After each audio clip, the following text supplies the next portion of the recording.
Okay, hi guys. I thought I'd do another quick tutorial. I've not been doing resin that long, but I do enjoy it. So if anything I do can help others get started, then all the better. So today I have got a letters mould. It's actually for cake making, I think, really. So it's more for chocolate or fondant and things. But I've seen a lot of people make keychains, so I thought I'd give it a go. It's fairly flimsy though, so I'm not sure if the weight of the resin is going to pull it and warp it. But anyway, so I've pre-mixed my resin here. I'm using the Liquid Diamonds resin that I haven't had that long. I've only done a couple of projects with it. But so far, so good. I think it's all right. It takes a bit longer to cure than I'm used to. And the viscosity of it's very watery, but that means there's a lot less bubbles. So I'm quite keen to experiment with it to see if I can get a clearer finish on my project. So I'm going to do my own letter, and if I've got enough resin left, I'm going to do one for my friend whose birthday it just is. So I'm going to do A for me, for Alex, and if I've got enough, I'll do a K for Kirsty. But what I've done is I've just popped into a little silicone cup the two colours I want to try in my A. So I've done like a turquoise blue in there, and this is a very dark violet colour.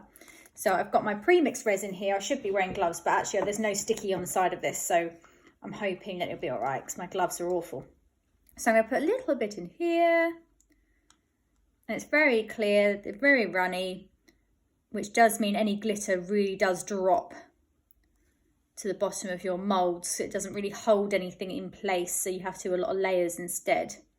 So I'm just going to experiment with that amount of resin for now, and I'm going to use the end of a paintbrush to mix it with, because you know I can wipe them clean and things, and I'm literally going to mix it around. I'm not too worried about bubbles at this stage because it's coloured, so bubbles show up a lot less in the colour, but that's quite a nice turquoisey blue there.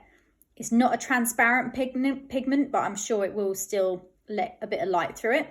I was thinking about putting a shimmer mica powder in there, but I've not bothered getting it out, so I'm not going to worry about that.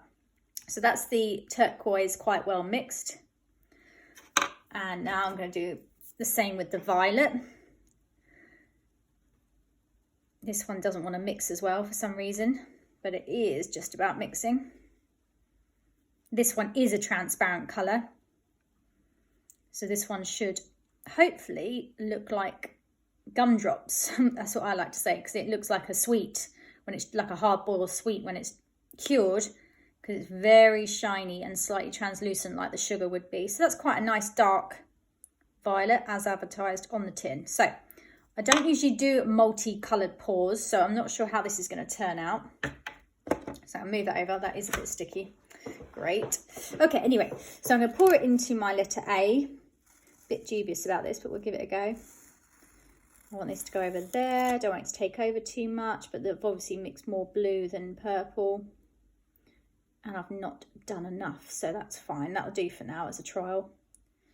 So it's got turquoise at the top and a dark violet at the bottom of my letters.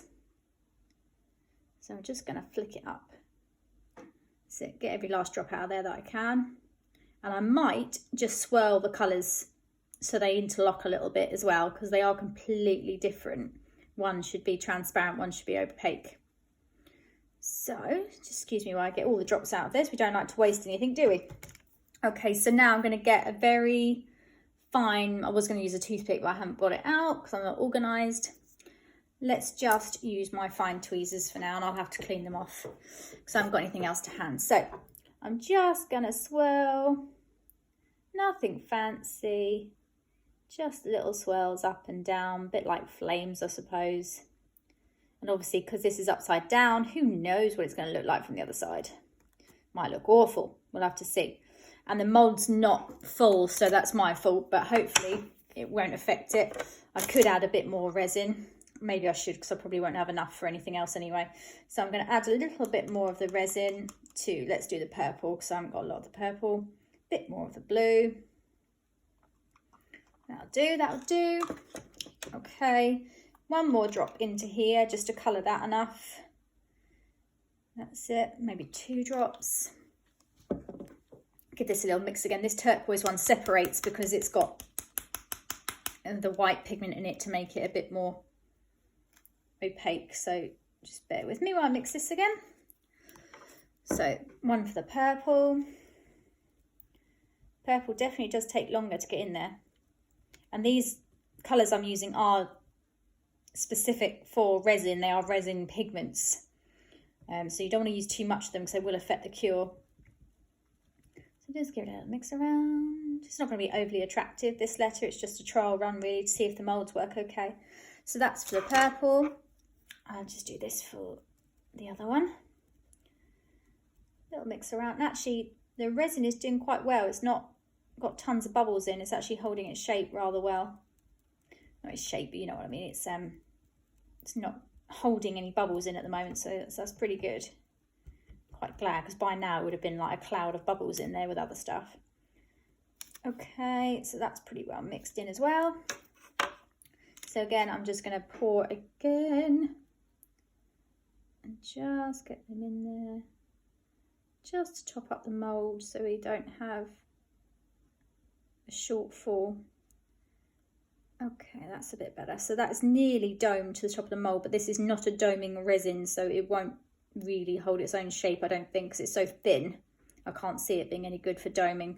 But I think you can layer it up to dome it. I have seen on the instructions something about doming, so I'm sure it can be used for such things. So that is pretty much a full mould.